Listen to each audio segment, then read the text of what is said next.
estou desfrutando a vida diária e eu estou feliz por você estar comigo hoje porque eu quero ter a oportunidade de impactar a sua vida com a palavra de Deus. Estamos falando sobre influência e do poder da influência. E eu gostaria de dizer que você exerce uma influência bem maior do que você possa imaginar. E sabe, as nossas escolhas são muito, muito importantes, porque cada escolha que nós fazemos não somente nos afeta, como também afeta os outros. Eu creio que nós somos representantes de Deus aqui na Terra. Então, que tipo de influência você está sendo com a sua reputação? Eu coloco diante de ti vida e morte, e escolha a vida para que você e os seus descendentes possam viver. Cada escolha que eu faço e cada escolha que você faz influencia as pessoas ao seu redor.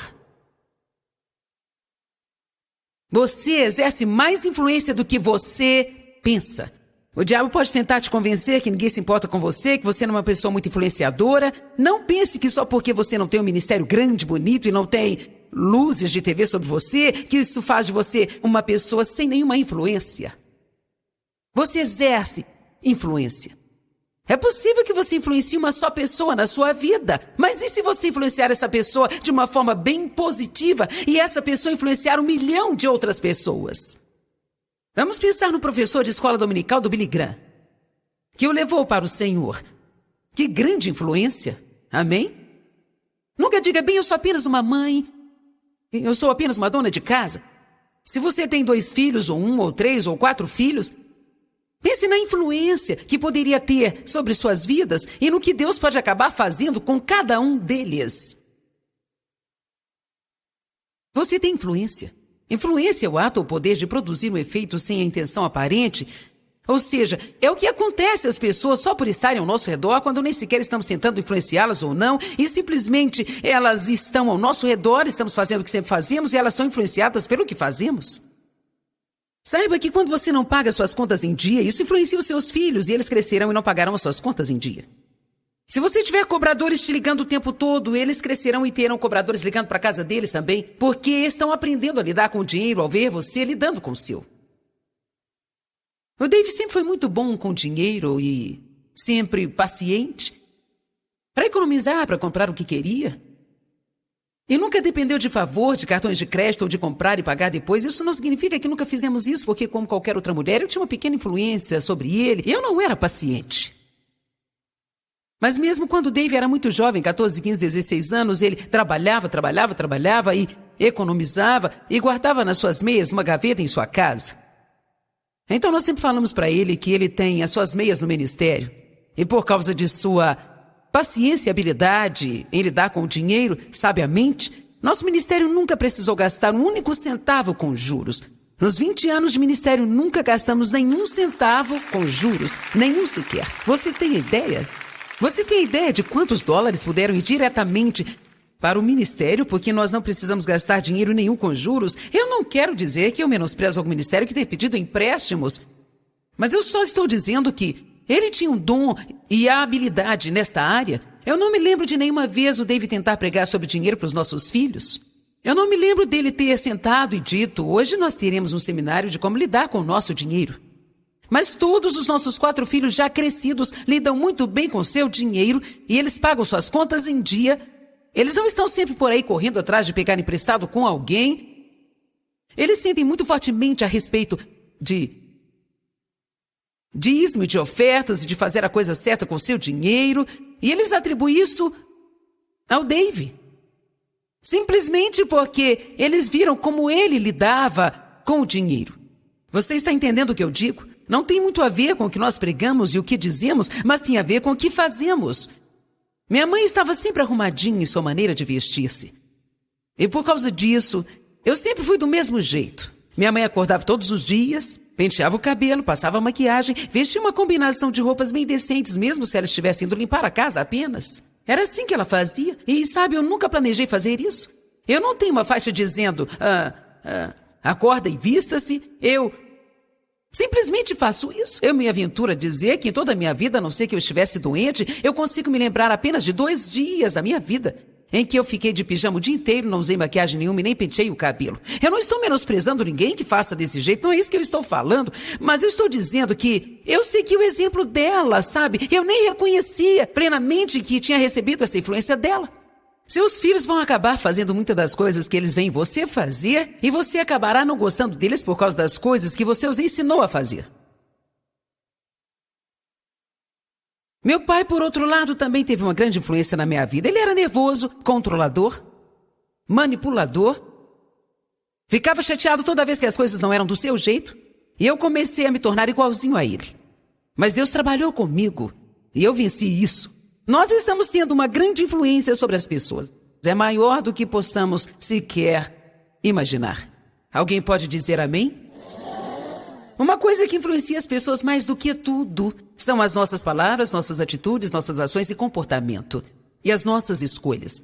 Cada escolha que fazemos, cada palavra que nós falamos, cada atitude que nós temos. Eu creio que nós podemos ensinar os filhos a ficarem calmos frente às adversidades, só de ficarmos calmos frente a elas. Mas se eles virem você ficar chateado toda vez que alguma coisa sair errado, eles também ficarão chateados toda vez que algo sair errado. Amém? Sua vida é uma mensagem. Queria que fosse uma mensagem do céu, mas é só um pedaço de papel.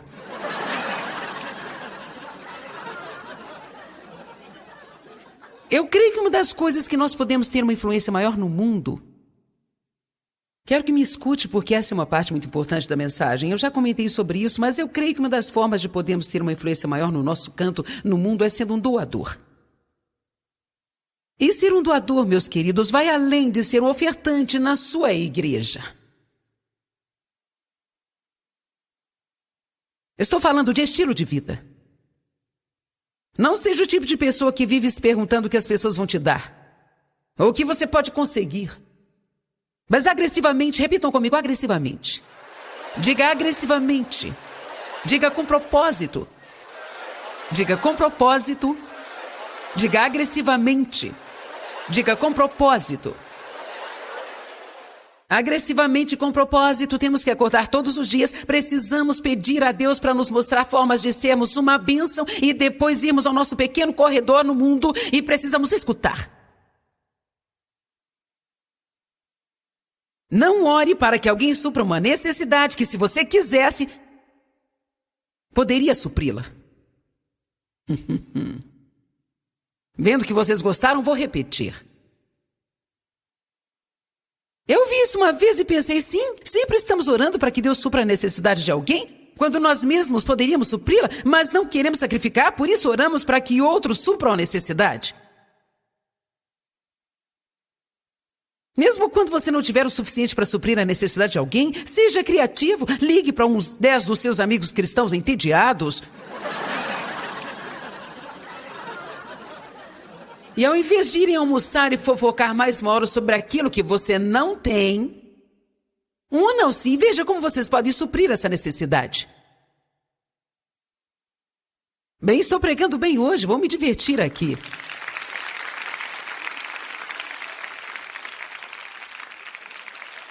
As pessoas aprenderam muito sobre a natureza de Deus ao observar o seu estilo de vida amável e doador. Você não precisará pregar, suas ações são uma pregação. Um certo homem disse, pregue em todo o tempo e, se necessário, use as palavras. Uma das mulheres que trabalha conosco agora, quando eu a encontrei, provavelmente há uns 10 anos atrás, eu fui ao seu salão para arrumar o meu cabelo. Me sentei na cadeira e eu não sabia que estava deixando-lhe impaciente porque era uma pregadora e ela vivia um estilo de vida ruim. Eu fui apenas gentil com ela, só fui legal e agradável. Eu não a condenei por viver com seu namorado, não a condenei por ter o entretenimento de participar de jogos, não a fiz sentir-se culpada pela minha tão aclamada espiritualidade. Eu orei por oportunidades e quando Deus abriu uma porta, eu dizia coisas para ela. Um dia eu disse para ela, deixa eu te fazer uma pergunta, você se sente bem morando com seu namorado sem ser casada com ele? Bem, não, eu sei que isso está errado. Ok, você tem sua resposta, eu não preciso pregar, você sabe que está errado. Mas quando você estiver pronta, posso ajudá-la a fazer algo a respeito?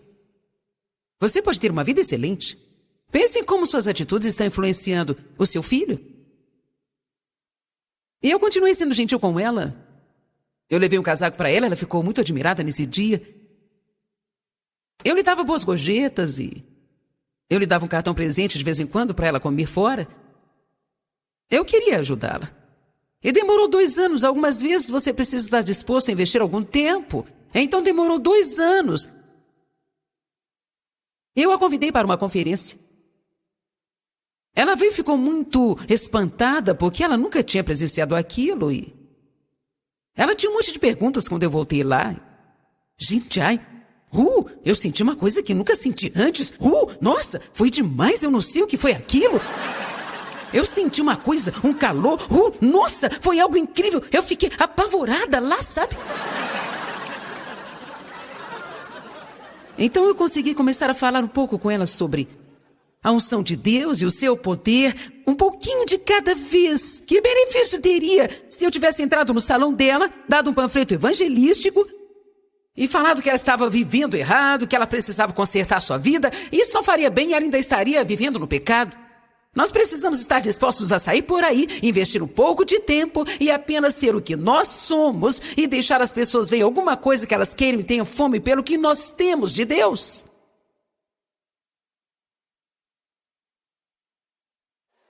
Ela agora trabalha para mim.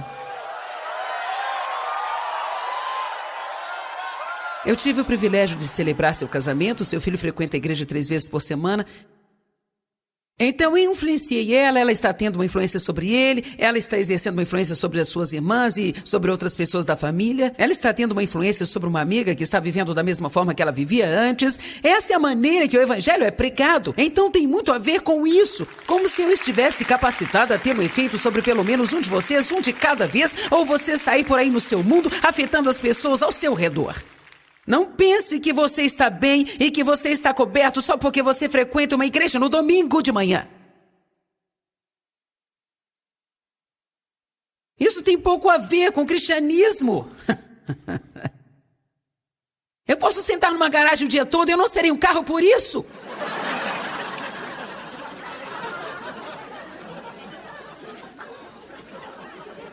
Tem pessoas que frequentam a igreja 3 vezes por semana e não necessariamente isso significa que estão agradando a Deus ou estão fazendo algo frutífero com suas vidas ou que estão tendo uma influência positiva sobre outra pessoa. Para falar a verdade, algumas são como eu era antes. Eu estava fazendo um monte de coisas.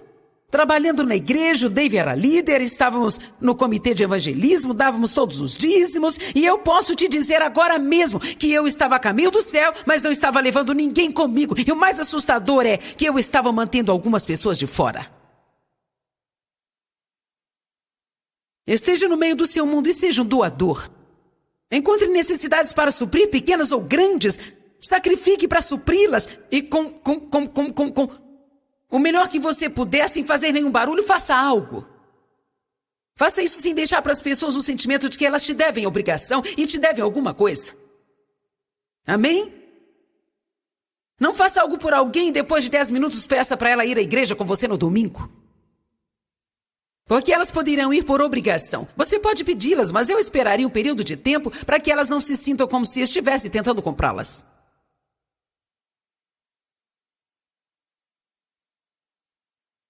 Tem uma menina que está fazendo minhas unhas e eu a escuto. Eu aprendi a ouvir as pessoas e aprendi a fazer perguntas. Onde você mora? Me fala sobre seus filhos, ou isso e aquilo, ou aquilo outro. E eu descobri que elas não tinham uma mesa de cozinha, não tinham camas. Eu descobri que o aquecedor estava quebrado. Bem, eu não apenas disse, seja aquecido e seja cheio, vou orar por você, irmão. Eu estou tão cansada dessa baboseira. Bem, eu vou orar por você, irmão. Eu vou orar por você. Faça alguma coisa!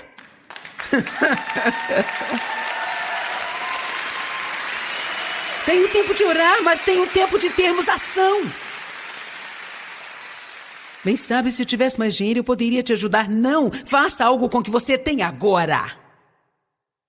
Sacrifique um pouco e não compre para si aquele brinquedo novo que você ia comprar, talvez para usar nesta estação. Semeie uma semente e veja que Deus te dará mais do que você jamais poderia alcançar. Amém? Seus filhos e as pessoas que estão ao seu redor observando você ser um doador ficarão impactadas As palavras eu te amo são vazias quando não existe ação para apoiá-las. Abre em Gálatas 6:10. Que tipo de influência você está tendo no seu mundo? Será que você está deixando as pessoas com sede para ter um relacionamento com Deus apenas observando a sua vida? Alguns pensam, eu vim aqui receber uma bênção não para receber no sermão. Querido, você não sabe o tipo de bênção que eu estou tentando te dar agora. Você não tem ideia de como a sua vida poderia mudar se você simplesmente superasse a si mesmo. Gálatas 6:10 trouxe uma grande mudança de vida para mim. Eu sempre leio o versículo 9. Não canseis de fazer o bem, porque em tempo oportuno colherás se não desfalecerdes. E eu estava prestando mais atenção a se eu não desistir, eu colherei. Se eu não desistir, receberei o que eu quero. Mas se eu não desistir, receberei o que quero. Se eu não desistir, receberei o que quero. Se não desistir, receberei o que eu quero. Se eu não desistir... Mas eu nunca prestei atenção no não vos canseis de fazer o bem. Eu até prestei atenção ao não vos canseis, mas eu não prestei atenção suficiente para fazer o bem. Não vos canseis de fazer o bem. De fazer o bem. Porque em tempo oportuno colherás se não desfaleceres. Eu não posso colher sementes que eu nunca plantei. Não vos canseis de fazer o bem, porque em tempo oportuno colherás se não desfalecerdes. Então significa, vamos dizer o que vamos dizer no verso 10 por causa do que foi dito no 9. Então, quando uma oportunidade, uma ocasião nos for dada, façamos o bem moralmente para todas as pessoas, não somente sendo útil e agradável para elas, mas também fazendo o que é bom para o seu bem espiritual. Agora veja isso. Preocupem-se em ser uma bênção, principalmente para aqueles da família da fé, aqueles que pertencem à família de Deus com você, os cristãos. Então, preocupem-se significa ocupe a sua mente completamente com maneiras de você ser uma bênção. Comece com os cristãos, mas não pare por aí. Outros cristãos que você conhece são a sua família. Eles são irmãs e irmãs em Cristo. Amém? Aleluia. Nosso filho foi numa igreja outro dia para votar e eles tinham uma faixa que estavam juntando latas vazias para vender, para comprar um bebedouro para a igreja. Ele me ligou e perguntou, podemos comprar um bebedouro para eles? Bem, eles não são da nossa denominação, na verdade são daquela igreja que me expulsou.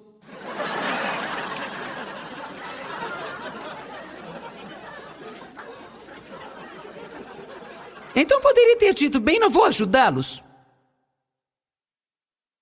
Mas eu pensei, quer saber? Eu estou tão grata que eu não precise vender latinhas para o meu escritório. Então a melhor coisa que eu poderia fazer é responder a essa necessidade dizendo, ei, nós ficaríamos felizes em comprar um bebedouro para vocês. E dessa forma nós podíamos ser uma bênção para aquela denominação que me expulsou da comunhão tão educadamente assim, ó.